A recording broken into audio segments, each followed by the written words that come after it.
Welcome to today's webinar on career insights into asset management in India, hosted by CFA Society India.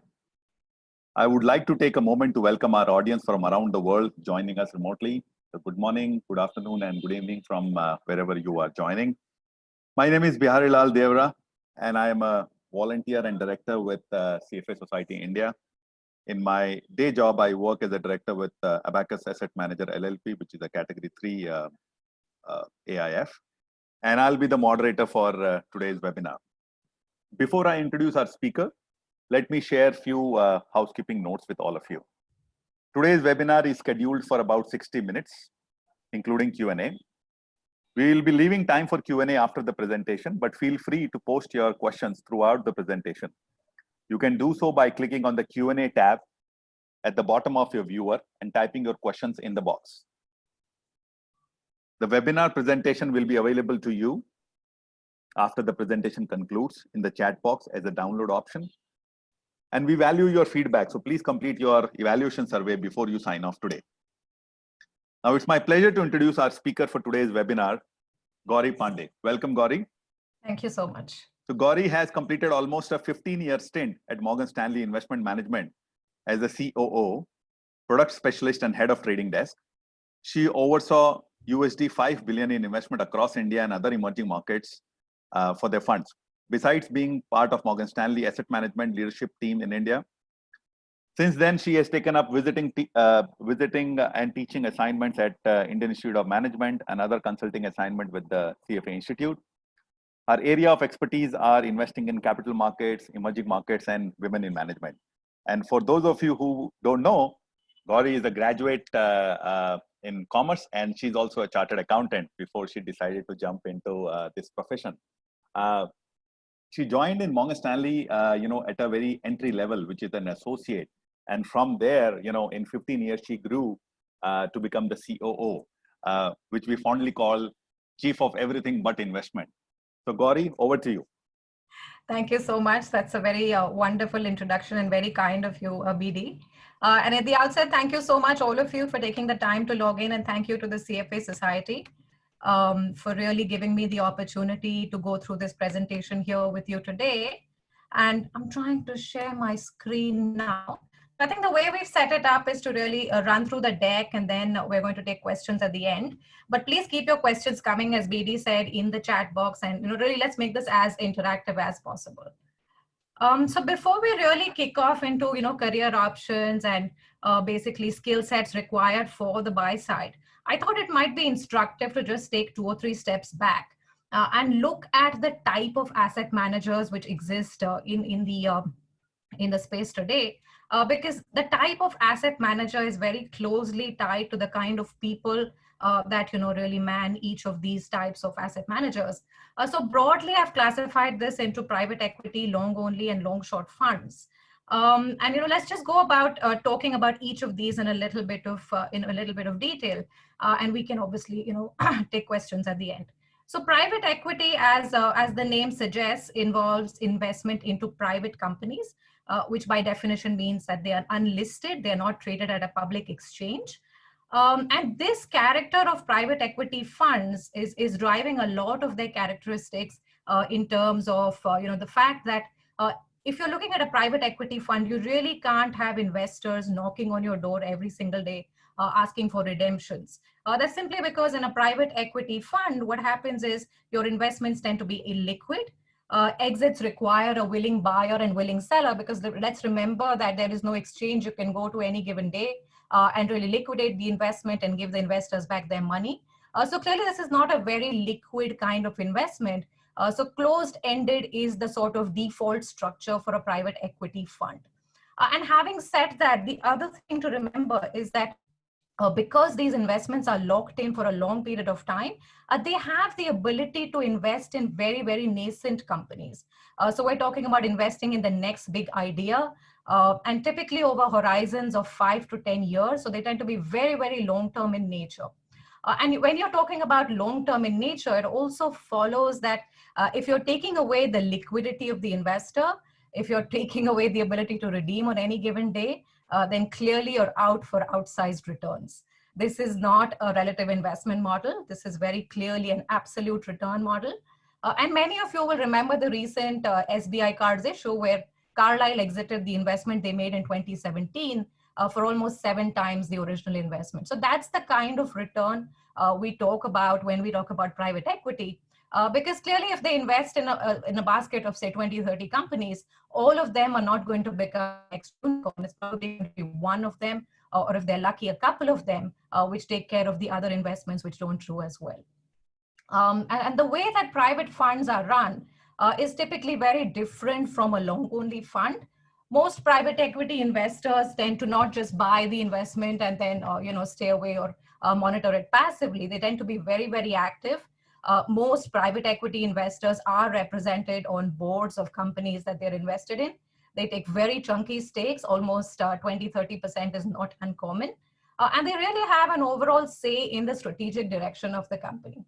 And that's also important in helping a lot of these nascent companies scale up.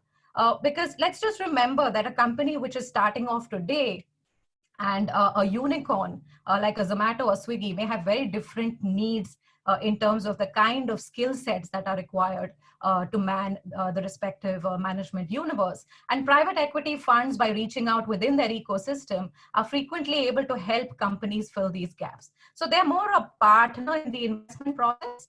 And for all these things, the way they're remunerated is that they earn what is called a carry, which is a certain percentage of the assets under management every year as their annual fee. And they also partake in the gains, obviously, alongside their investors. So that in a nutshell is private equity. And with that, we'll go to the other end of the spectrum, which is long short funds, which tend to, again, resemble private equity in characteristics, but they really have very different investment horizons and styles. So much like private equity, they tend to be closed-ended in nature. And that's because, they have a very wide mandate in terms of what they can invest in. So typically, it's not uncommon to see a long-short fund or simply a hedge fund. They can go long and they can go short. It invest in, even commodities and equities and bonds, currencies, you name it. And the style is fundamentally different from private equity because private equity tends to be extremely long-term in nature, whereas long-short funds tend to be the other end, which is almost the mirror image, and they tend to be very, very short-term in nature. So it's not uncommon for a long-short fund to take a position in the morning, and if they manage to scalp a quick 5-10%, to come out and exit the position in the evening. And the way that is run is fundamentally very short-term in nature, but they tend to take very, very aggressive and punchy bets, very large sizes of bets. And so you may turn around and ask me, like, if there's 5-7% to be made, how are they making all that kind of outsized money that we read about? So here, what is employed is leverage. So for every dollar of capital that they raise, it's not $1 which is being invested. That dollar is being levered up 60, 70, 100 times and being invested. So clearly outsized returns flowing from leverage. But as students of finance, we all know that there is no free lunch. So it also involves outsized losses in many cases. So again, targeted at a very sophisticated investor with a large risk appetite. And they tend to be a little bit more flexible compared to private equity. Many hedge funds offer you maybe an annual liquidity window or a semi-annual liquidity window, and they work on a similar cash and carry model, also very, very absolute return driven. Now, if I talk about some of the more popular long-short funds, I'd probably think about a Citadel, the mother of all long-short funds, Bridgewater. They're the typical kind of investors you think about when you talk about long-short funds. So clearly, it's a very, very different skill set each of these funds will be looking for because their fundamental characters are so very different. And this leaves us with the vanilla flavor, so to say, of investing of asset managers, which is the long-only fund. Now, long-only evolved more, as if you think about long-only, it's the byproduct or the residual when you remove all these exotic vehicles like private equity, long-short funds, etc. And this is, it fills a genuine need in the market. And let's just think about why. Now, there's going to be an investor who is not as risk accepting as a private equity investor is or a long short fund investor is. They're going to be investors who want a slightly more dependable rate of return, a slightly more measurable rate of return, and who are also not comfortable with being locked in for any duration of time. So while as an investor, I want capital appreciation. So let's just think about, let's say a pension fund or an endowment fund. A pension fund is required to make, let's say, quarterly payments to the pensioners or half yearly payments to pensioners. So they really can't be locked in for 5 and 10 years. They're going to need defined liquidity. They're going to be they're going to need the option to exit when they want to. And they are the kind of investors who typically form the bulwark of long-only funds. So these investors are looking for defined liquidity, which is why long-only funds by definition are compelled to invest in very, very stated asset classes. So, they have a very tight charter in terms of what they can invest in. So if equity funds will be mandated to invest a certain percentage in equities, and they may do other stuff, but it's very, very tightly mandated in terms of percentages. And by nature, long only means buy and hold. You only go long in the market. And also your investors are not so sophisticated as to hold out for absolute return. And they are also frequently institutional investors who are answerable to boards, retail investors who have life goals. So you need to give them, a sort of metric to measure your performance, and which is why long-only investment has evolved to be a benchmark-driven model. So your performance is always evaluated versus an index, which is stated in your offering documents. And the primary aim of a passive manager is to meet index returns. The primary aim of an active manager is to beat index returns. So if you do better than the benchmark, you're a good manager. And that is how your investors know how to measure your performance. So clearly, this has evolved as an answer to the average investor or the lay investor who wants capital growth, but at the same time is not prepared to accept the lockdown of liquidity, and who also has very clear, risk tolerance. So that in a nutshell is long only. And of course, if you're targeting retail investors, pension fund investors, you're going to tightly mandate the use of derivatives because we don't want the kind of outsized losses. So globally, it's sort of a custom to expect restrictions on the use of derivatives in the long only model. So I've just moved ahead one slide to talk about what a typical fund house looks like. And let me very honestly say that this is what a long only house looks like, because much of my experience is long only. And this is what a typical buy side international shop is structured like. And my whole presentation is colored by the bias of being a very long only vanilla byproduct. So I'll go into each of these functions in a lot of detail on subsequent slides. But what I want to do is just to give you a snapshot of who all exist in the ecosystem. So the first and most important people are probably the portfolio manager and analysts who in a fund management house are answering the questions of what do we buy.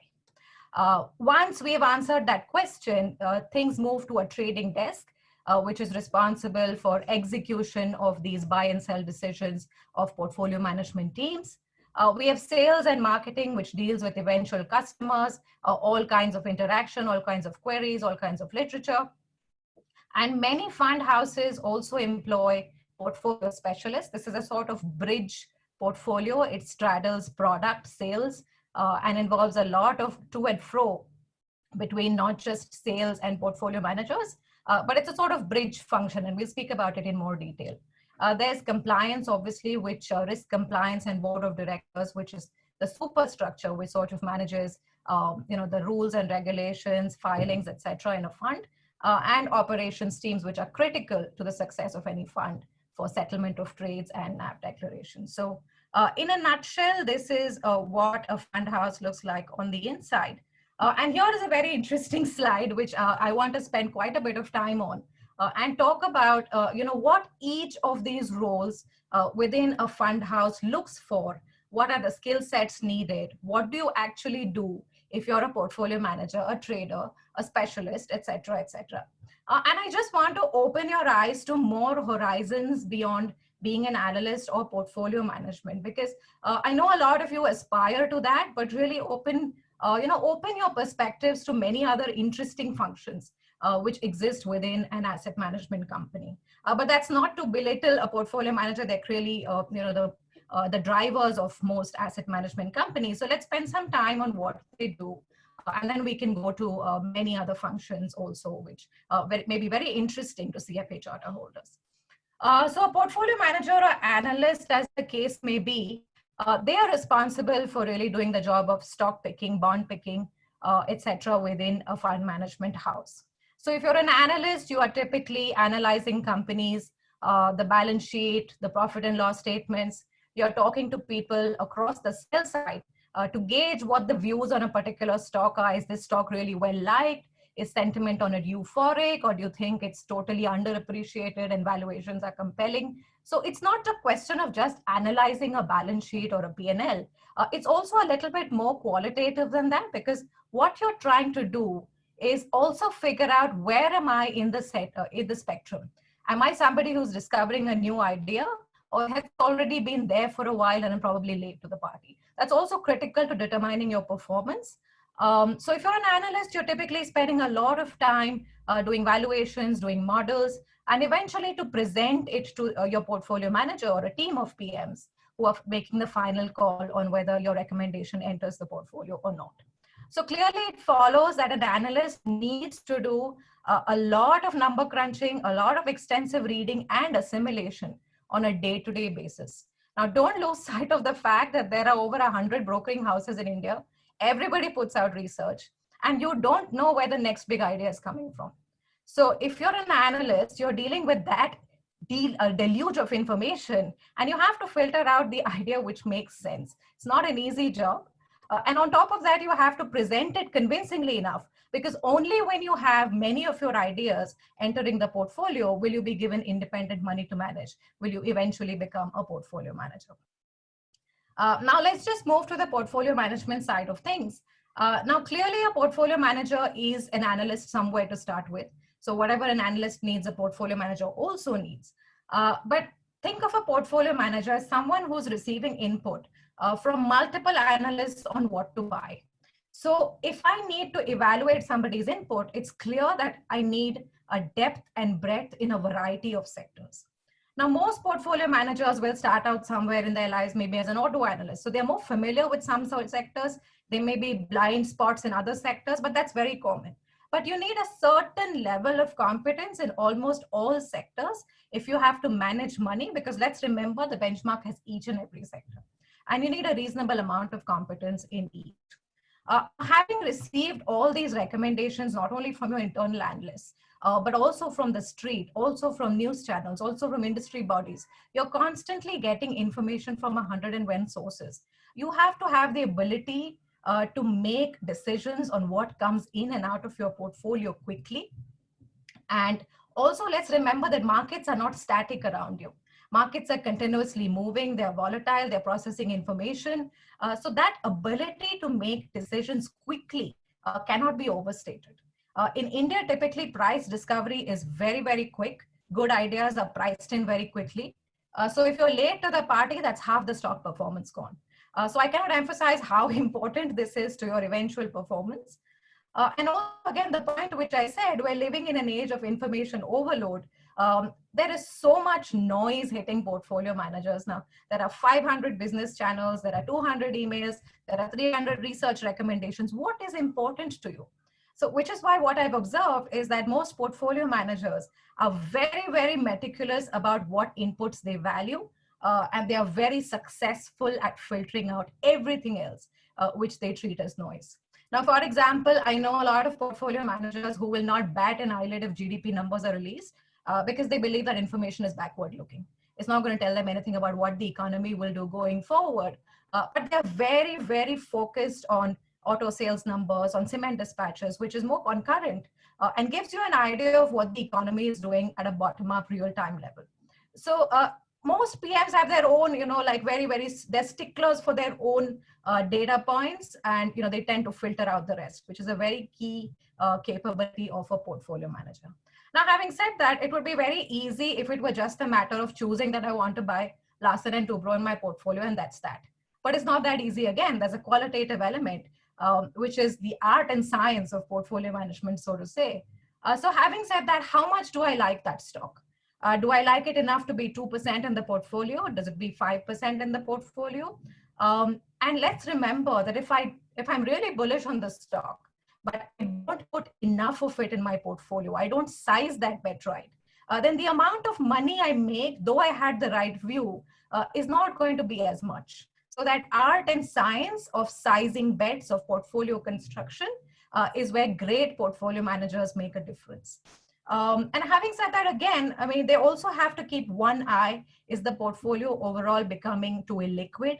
Can it cope with a liquidity event like we saw in 2018?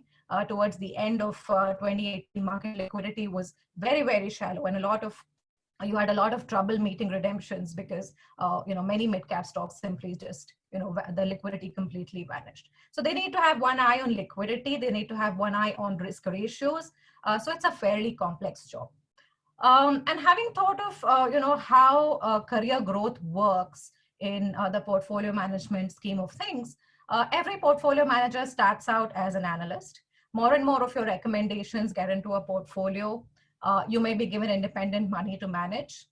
The more funds you manage, at one point you may graduate to become the chief investment officer of an AMC.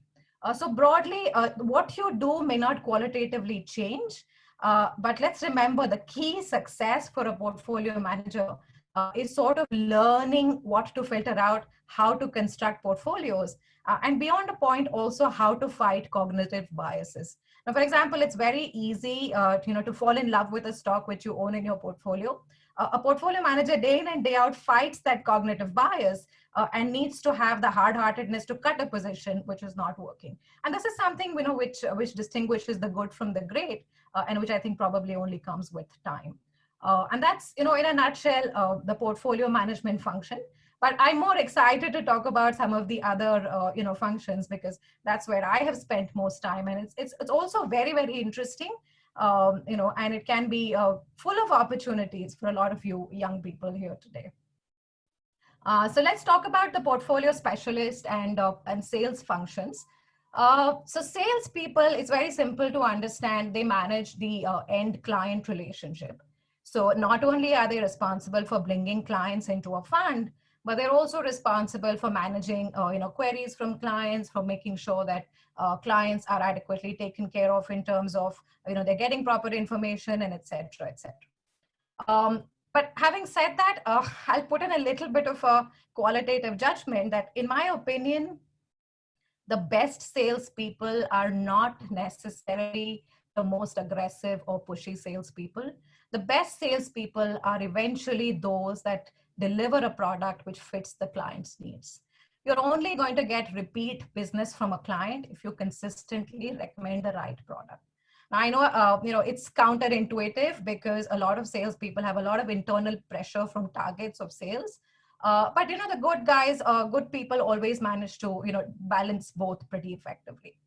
I've marketed India globally.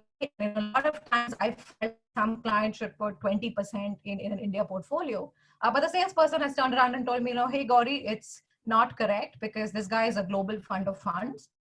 We're going to tell them a maximum of 5% in India. And I hate the decision, but I have to respect it because he's coming from a position of wanting what's right for the client.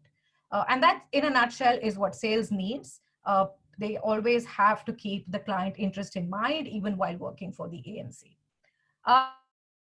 Is a role I have done, and it's very interesting because it sits at the crossroads of sales, portfolio management, and also product. So let's say in a global firm, a salesperson sells something like 50 to 100 funds. So if a client calls them and says, hey, I want information on the India fund, they're not going to know what the details are. So this is typically where a specialist steps in. The specialist is someone who's able to present India as an investment destination. They are able to present the views of the portfolio manager, and the bets which are in the portfolio at this point of time, and basically get the client to cross over the line in terms of investing in the fund. So clearly you have to be a person who presents well, who has some amount of fundamental knowledge, both on markets and the stocks in your portfolio. And really, I think the critical ability for a specialist is to really think on your feet and to be able to answer anything which the client throws at you. Now, I've been in a meeting where the client has turned around and asked us, we see all this money going into this Namami Gange campaign, but the Ganga is still dirty when I went to Banaras last month. Now, I didn't have an answer to that, but you get asked these kind of questions. So you really have to be prepared for anything, and you really have to be able to tread the fine balance on between client and portfolio manager. Now, the client is going to want your portfolio to beat the benchmark every single day. And the portfolio manager is going to turn around and tell you that's rubbish. Nobody can beat the benchmark every day. And you really have to balance both sides and, give a balanced input to both sides so that you don't lose the client. And at the same time, you don't get the portfolio manager on a short-term thinking wicket.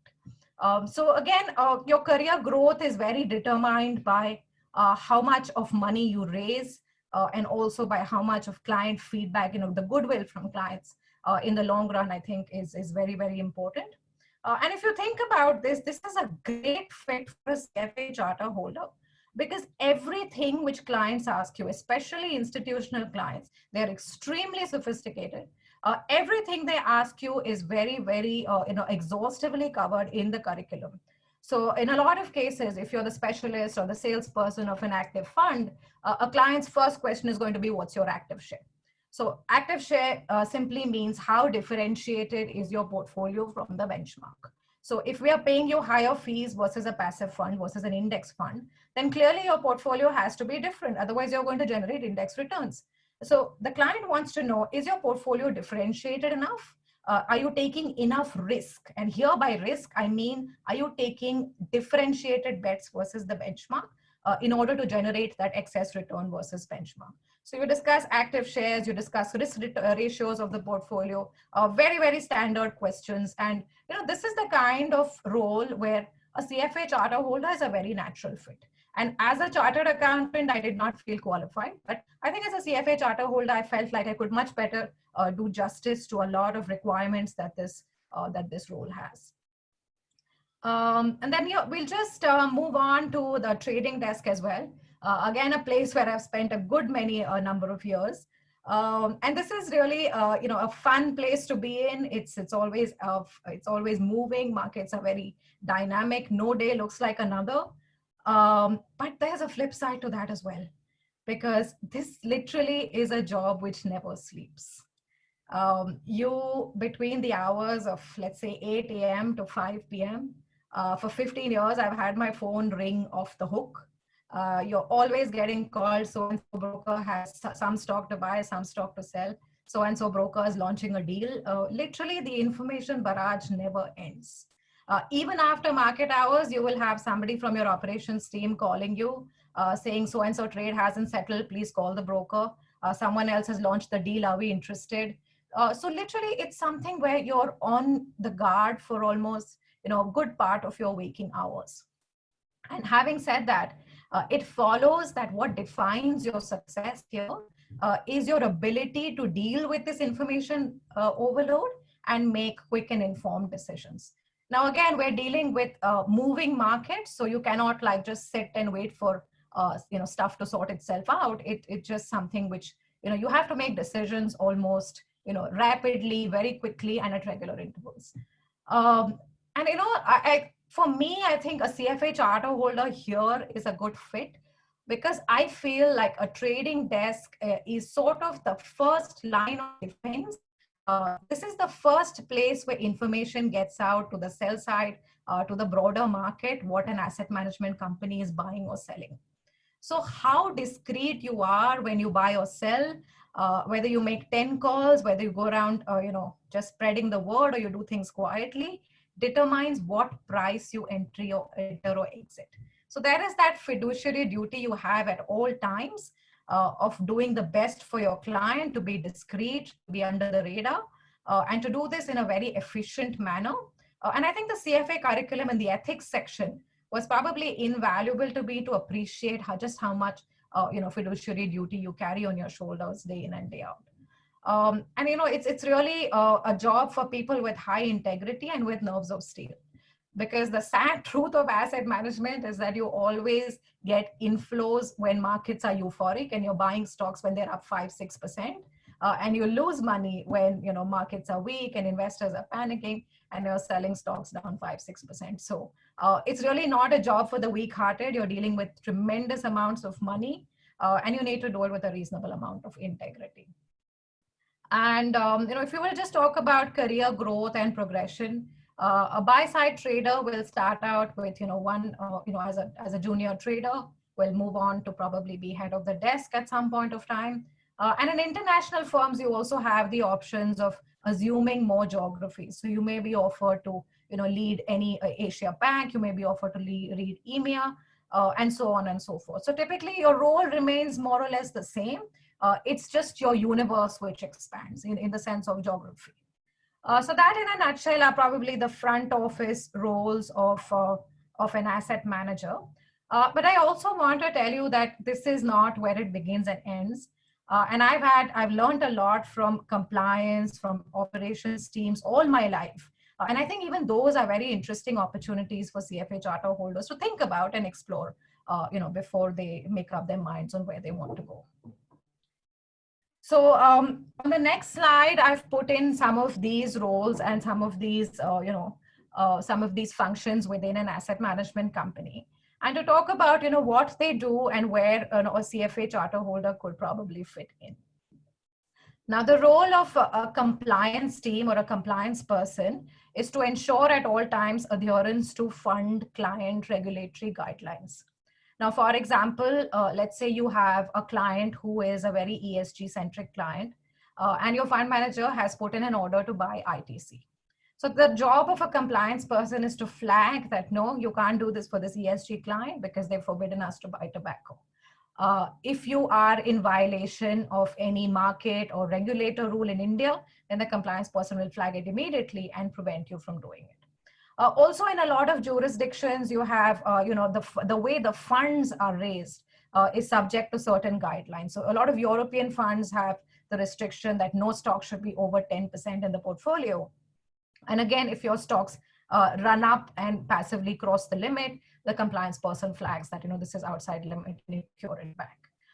So clearly their job is a lot of regulation and adherence to regulation. But why I say this is relevant for charter holders is because in the wake of the global financial crisis, this is one division where opportunities have really gone through the roof. So front office roles are condensing, but compliance is adding people. Traditionally, they were staffed by lawyers or by company secretaries. But if you think about it, there's a lot in the curriculum which is sort of parallel and which helps you appreciate responsibilities of a compliance person. And this is really where a lot of the opportunities lie. A similar sort of script is playing out with operations.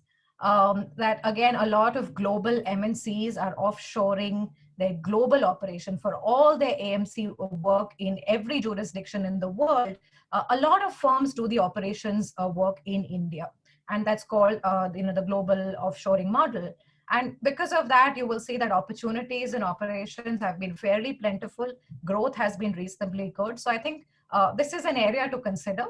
And if I ever had a question on what we could do or what was permissible, or I had a product question, I would not go to anybody but operations, because they have a lot of information on everything, whether it's managing cash flow, subscriptions, redemptions, how do you go about putting in deals. So really, while they settle trades, they have a lot of information on the entire architecture of capital markets, which I think is invaluable. So I would say consider these roles as well, because it's also a critical part of an AMC. No AMC can function unless they get the NAV out by 7 p.m. And that's just reality. So they form a very critical part of the backbone of an AMC. And here, sorry. I've just put in a little bit about, how global and domestic fund structures differ in terms of how they run their money. So this is essentially how portfolio management structures can be, structured in domestic versus international firms. Now, in international firms, usually which run global funds or emerging market funds, you can have two possible structures. But again, I want to emphasize that this is not watertight. There's a lot of, there's a lot of evolution which happens between each of these roles. And I'll talk about how as well. So you may have two structures, one whereby you have a global CIO, who is the ultimate decision maker of what gets into the portfolio. And you have individual country analysts or individual sector analysts who are making recommendations to a global CIO on what to include in the portfolio. Now, why I said it's not watertight is because in a lot of cases, you may think that the CIO is the only decision-making authority. But let's not forget that a lot of countries go through boom phases, or the domestic manager or the domestic analyst will have a lot of input in terms of we need to put more into this country to work. So it's not really a hard, rigid process, but it tends to be much more participative, much more interactive in that sense. And the second model is really where the global CIO is only the asset allocator. So let's say you are an emerging market fund who is investing in 20 emerging markets. As the global CIO, the person is only making a decision of how much to put in each country. So let's say I put a 10% in India, 7% in Indonesia, and that is the only, but a key critical decision of how much to put to work in each country. Now, within that percentage, the India PM, the Indonesia PM has reasonable leeway on what they can put in their respective portfolios. But again, this is not watertight. As you know, a global CIO is in a position of power. They will want to vet what gets into the portfolio at a broad level. And suppose they fundamentally disagree with something, clearly they're going to point it out. And that in a nutshell is the global model. Let's say Fidelity falls into one, and Morgan Stanley is more run, it's not 100%, but more run on lines of number two. And what I've seen in domestic funds, although I've never worked at one, is that the structure tends to be a couple of PMs. Each PM is given responsibility for a few funds or maybe one fund, and there is a pool of analysts which they draw from, from whose inputs they can use. And of course, there is a CIO at the apex of the structure. And I thought what might be interesting to do is to just talk about what does a day in the life of a fund house look like. But having said that, no one day looks like another, because no one market situation is like another. But broadly, if you talk about a process of things, the first thing you do, especially when the trading desk comes in the morning, is to talk to operations and figure out where are we in terms of money. Have we received net subscriptions overnight? Have we received net redemptions overnight? So if you've received net subscriptions, clearly you need to equitize. And if you've received redemptions, you need to fund it by selling something in your portfolio. So the next step is really going back to portfolio management teams and asking them, hey, we have a subscription. Do you just want to buy every stock in the portfolio pro rata? Or do you have any specific buy ideas in mind which you want to buy? And once you have these decisions from portfolio management teams, the trading desks will typically build these orders in their order management system. Now, in the good old days, this was all manual, but thankfully now it's all automated. You have something called an order management system where you put in broad numbers and you're able to run orders pretty seamlessly. And these, all orders must be run through compliance. Typically, again, that is a system-driven process. And once they are run through compliance, they hit the traders what is called a blotter, which is just a summary of trades to be done today. And then these trades are given out to brokers in the market for execution. Now here, let's just remember that this is a very, very regulated environment. Every trader, every mode of communication going out from a trading desk is monitored, is recorded. So the thing you see in all the movies about people picking up mobile phones and striking deals, it just does not exist anymore. All order, sending orders or order communication happens on recorded channels like Bloomberg chats, messages, recorded dealer boards. So it's all very, very regulated. And most traders are not almost all traders by SEBI regulations are not permitted to use mobile phones in trading hours. So at the end of the day, typically brokers will call you or send you messages and tell you what you've executed over the day. This goes back into your order management systems and it updates your positions with what your latest buys or sells look like. And once this is done, this is where operations takes over and starts sending out instructions. They're called swift messages to custody. So suppose you've made purchases, then your custodian needs to be told who is receiving XYZ shares, and you will need to make XYZ payments against it. So this is a whole swift messaging system which needs to be activated by operations. And finally, once everything is done, every position is updated. There is a giant mark to market of everything you have in a portfolio, and you declare a net asset value, which is simply the market value of the portfolio divided by the number of units in the portfolio. That net asset value needs to go on the AMC website and on regulatory websites. So that in a nutshell is what a regular day looks like.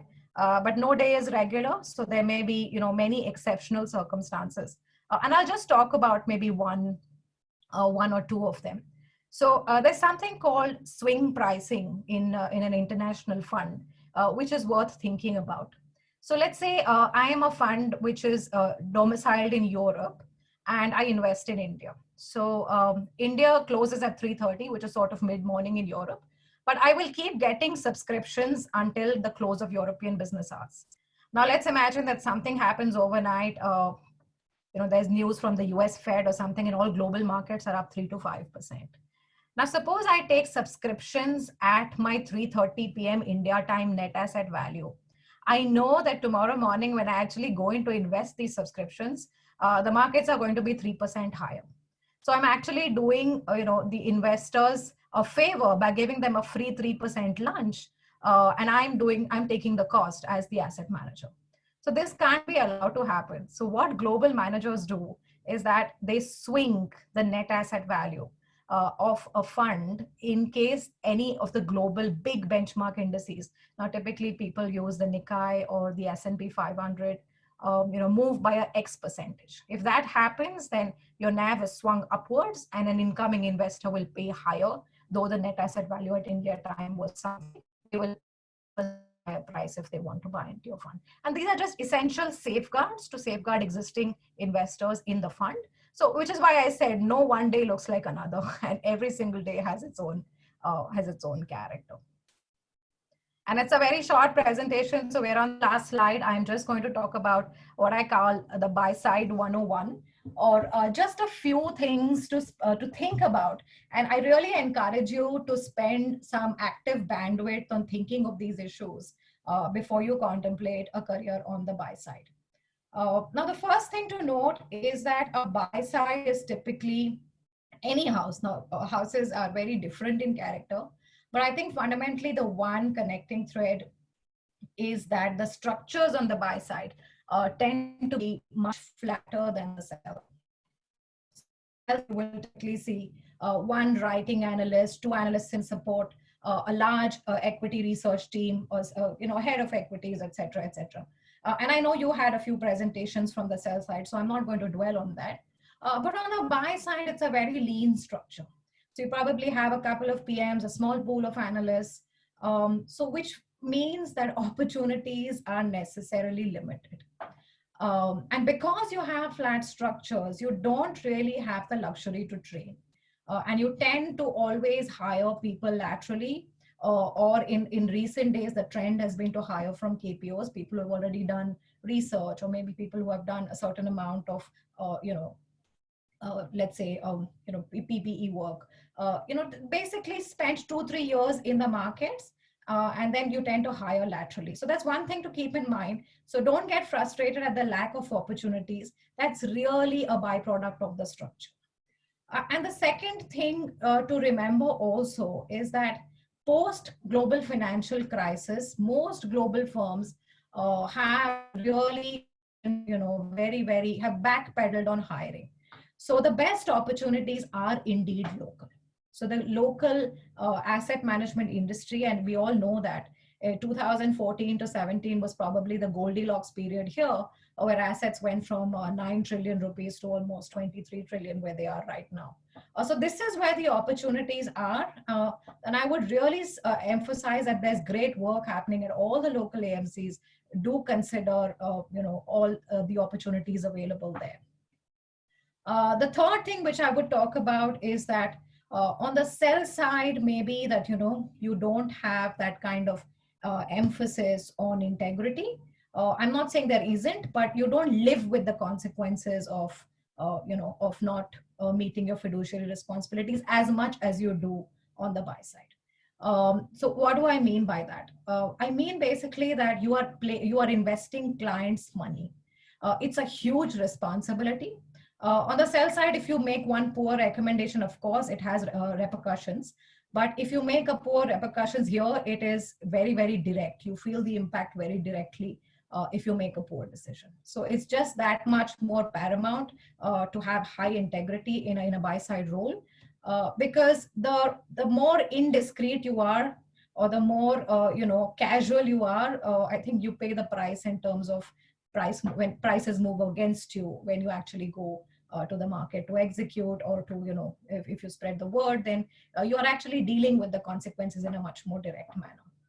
And this can be a very brutal industry because it's pretty black and white. Your performance comes out every single day. So imagine a child getting a report card every single day. But that's how it is, because every single day you know whether you have outperformed your benchmark or underperformed your benchmark. So there's no fudging. It's all very black and white. And if you beat your benchmark, investors reward you with subscriptions. If you don't, you lose money. So it's a very bad business, cutthroat. So, do be aware of that, because, the popular impression of the buy side is that it's sleepy, the fun is on the sell side, but no, the buy side is extremely cutthroat, extremely competitive on that front.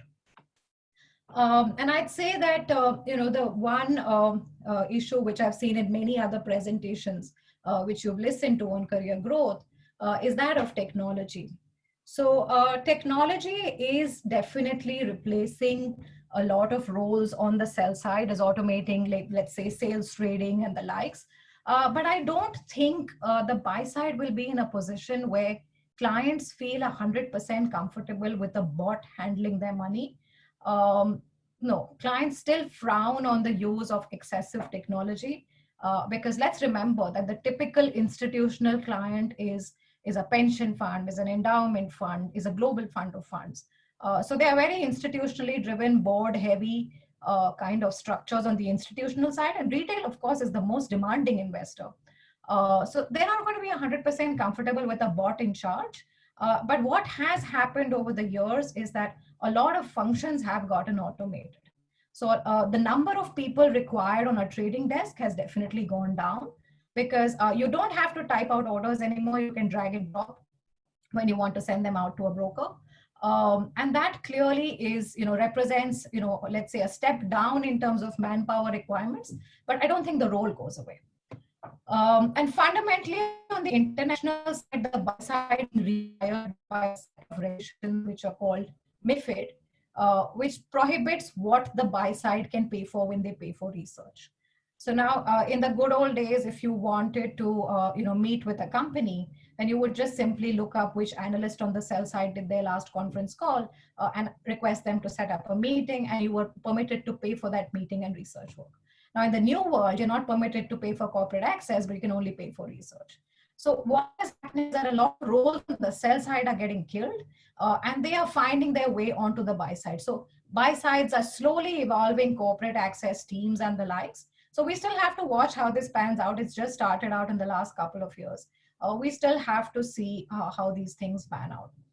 And finally, I'll just leave you with the thought that, we've all read fun books like The Buy Side by Tony Duff and, Flash Boys by Michael Lewis. But that's one part of the story. I mean, all these books make buy sides look more glamorous than they are.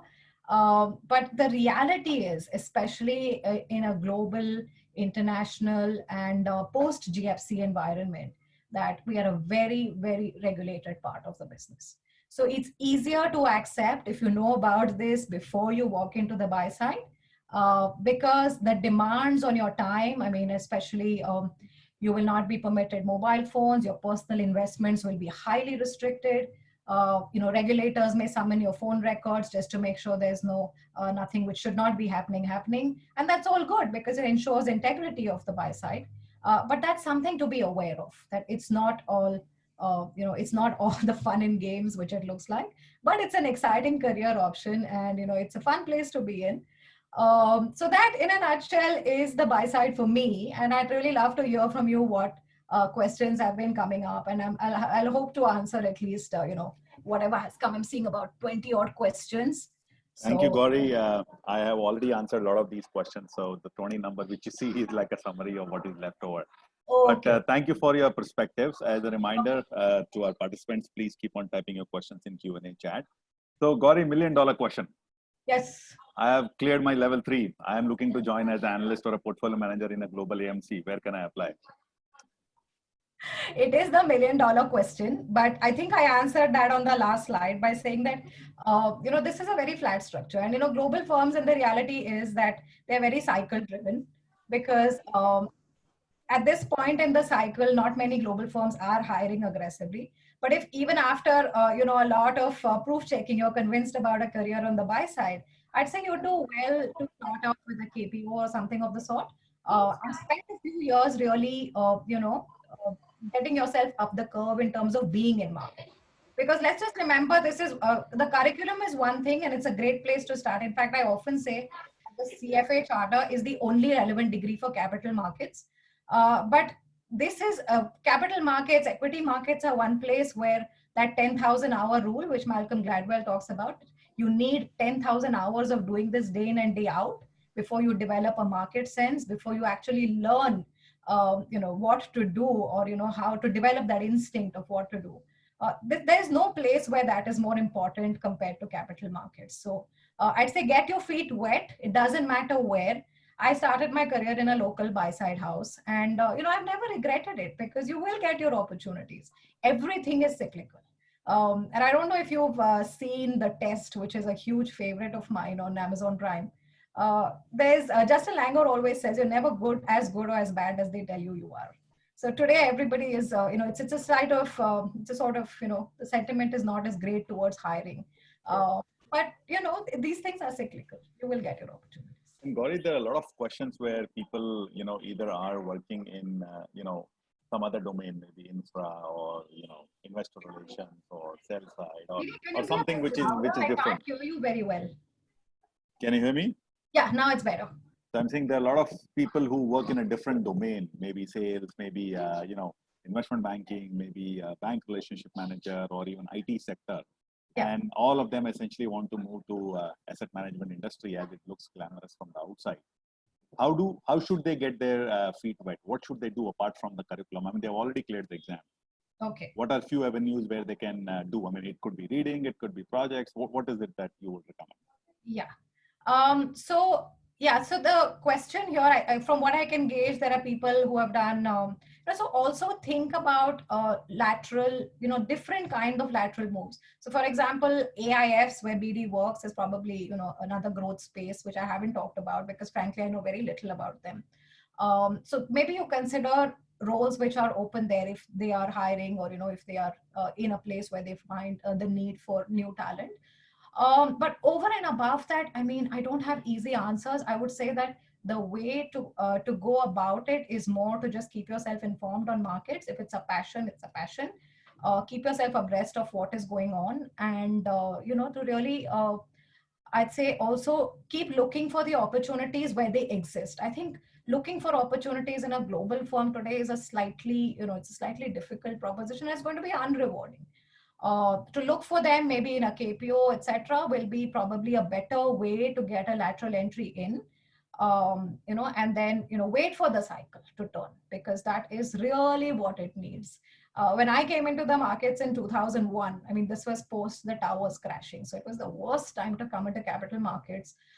Nothing was happening, So, and I learned what I had to learn for a couple of years with a domestic house, and it was great. It's not like, I never regret that time, because, domestic houses, the only option they have is India, and that's fantastic. They can't walk away from a geography. So, I spent a couple of years there and, it's been great learning. So I would say just expand your horizons. Secondly, don't stick to a PM analyst kind of, job requirement. There are 100 other things which I hope I told you about, which you can consider. And, especially compliance and operations are very, very big growth verticals right now. So do consider them. These are, exciting options to be involved with capital markets. Sure. And in terms of the variety of roles which you mentioned, I mean, are there roles which have faster compensation and growth in roles versus others? I'm sure if you're a portfolio manager and if you perform well, obviously you get paid better. But other than that, all other roles, I mean, are there roles which are more preferred versus others? See, in terms of compensation, there's really no rule of thumb because, to be honest, asset managers come in all sizes and shapes. So you have a very small house, you have the biggest of the big global AMCs. So there's really no rule of thumb. But I think if you look at it broadly, if I were to give you two metrics, I'd say the front office gets paid better than the back office. And secondly, international managers typically start you off higher than the domestic side. But I think for top talent everywhere, I mean, there's no ceiling. In that sense, global, local, it doesn't matter. For top talent everywhere, there is a market and they get paid very well. But again, to generalize is not fair, BD, because these ranges are so large that they don't make sense. Sure. And most of these roles, I mean, obviously CFA is a plus, but does a graduate plus a CFA works, or do you really need a postgrad or a professional degree like a CA or an MBA? Yeah. So I'll be very honest, I'm a chartered accountant myself, but very little of what I studied in my chartered accountancy I've ever used beyond the first few years of articleship. In capital markets, all that knowledge I think is relevant when you're trying to understand regulation or trying to talk to a regulator and figure out, figure your way around that. So that's the portion of the job where I found my CA degree really helped. But frankly, the CFA is considered like the badge to have. And there is no other relevant degree. I think there are two sections, portfolio management and ethics, which get covered in the charter, which are fundamental to capital markets. Having said that, I mean, of course, an MBA, any degree is a bonus because we Indians love having a long tail of degrees behind us. But I'd say the CFA charter is paramount. I mean, this is in fact, I remember this very clearly when I was 24 years old. One of my portfolio managers told me, if you haven't got a CFA, you're wasting your time. Like, no other degree is really going to matter. Go out and get it. And I think it was the most valuable advice I ever got because you really understand your fiduciary duties better when you do the charter. Sure.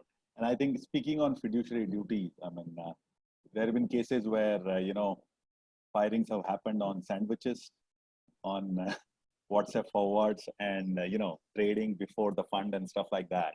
Yeah. So where does that come in? I mean, obviously it's a more regulated industry, but some of these roles, I mean, obviously you would expect an analyst and a portfolio manager obviously to be adhering to your fiduciary guidelines. But what about the other roles? Yeah. So I tell you the most tightly policed role is that of a trader. And rightfully so, it keeps integrity right in capital markets. And I think the way to look at all these cases is that there will always be rotten apples everywhere. There will always be cases like this everywhere. But it's really up to you to set the gold standard of integrity. And I think that I really think that the way to look at this for all of us, not just me, is that these restrictions which you see have evolved in the wake of these scandals, be it surrendering your mobile phones, be it having your personal investments monitored with a fine-tooth comb, be it not being able to make nothing is personal on a desk. Everything is monitored. You can rest assured that even if you're writing an email to your husband, it's going to be read by compliance. So that's the price we pay for ensuring integrity. And that's just the way to look at it, because these costs are a mandatory way of ensuring that, the line is not crossed. And I think not everybody wants to cross the line. Somebody may go there inadvertently, like the use of MNPI is where I've seen most commonly that people make mistakes, because people just don't know what to do when you get information which has not been disclosed to the street. So I think these checks and balances exist for a reason, and we accept them and we deal with them and we adhere to them. with the object of ensuring integrity. Having said that, it's a very personal question. What looks clean to me may not look clean to somebody else. So the idea is to align your idea of clean with what the industry considers clean. Sure, and I think there's examples on the good side as well. We have a lot of desks which are known for extremely ethical behavior. So it swings both ways. Sure. And within the entire AMC, deck, with all the roles, I mean, are there roles which doesn't have any sales? I mean, you being on the COO side, you still had a bit of sales to do. But can you escape from sales, given your profile as a charter holder within an AMC, framework? So let me put it this way, that capital markets, no matter how much automation you get, are a relationship business. And equities is a hardcore relationship business. So fundamentally, no matter how much you automate, there are two relationships which are never going away. One is between a fund and its clients. And the second relationship is between the buy side and the sell side. That's never going away. So you may have degrees in which it gets, cut down, paired, regulated, etc. That's fine. But at the heart of it, we're a relationship business. And why do I say that? Because if you think about it, a trader's job is to take orders from a portfolio manager, send them to the street. But within that, there is relationship management, because I'm trying to get into the mind of a portfolio manager, figuring out, do you want to do this trade quickly? Are you expecting news which may be market moving? Or do you want me to take my time with it? I need to earn the trust of the portfolio manager and really figure out, will you trust my execution? Will you let me take my time with this trade? Will you trust what I think the stock's going to do? That's an element of relationship management. That person is my internal client. So on the face of it, this looks like a mechanical job, but it isn't. On the second part of it, I'm dealing with the street, I'm dealing with the sell side. The quality of your relationships with the sell sides determines what information you get, how quickly you get it. And sometimes that's a difference between a disastrous and a great trade. So, on the face of it, this looks like not a relationships role, but it is. Now, even, if you were to think of, front office roles are relationship driven, back office are not. Again, that's not true. Because you may be a compliance person, you may be setting down the rules and everybody has to listen to you. But the best compliance people are those who form relationships with portfolio managers, with trading teams, and who tend to be business driven. Who listen to the to and fro, who endeavor to form a relationship to progress as an AMC, not to progress as a compliance division in isolation. So I'd say that no role is immune to relationship management. And if you're dealing with clients, I mean, it follows that you need to manage relationships. But even in the other roles, even if a portfolio manager, it's a very fundamental role. You're picking stocks, you're picking bonds, but you may be called upon by a client to justify why you're owning a stock, though it's underperforming. And again, that's about building the trust of the client, to enforce, to be able to present your views convincingly, to get the client to hold on, not lose the money. I mean, these are critical skills. So I don't think we can run away from relationship management no matter what we do. Thank you, Gauri, so much for sharing your insights with us today.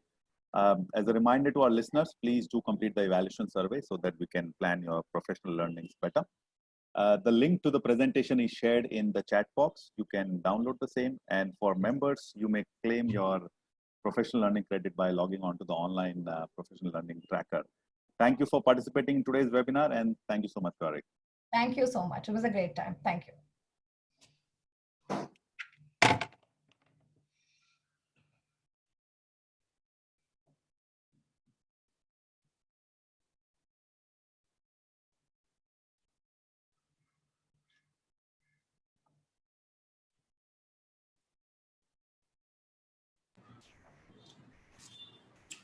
VD,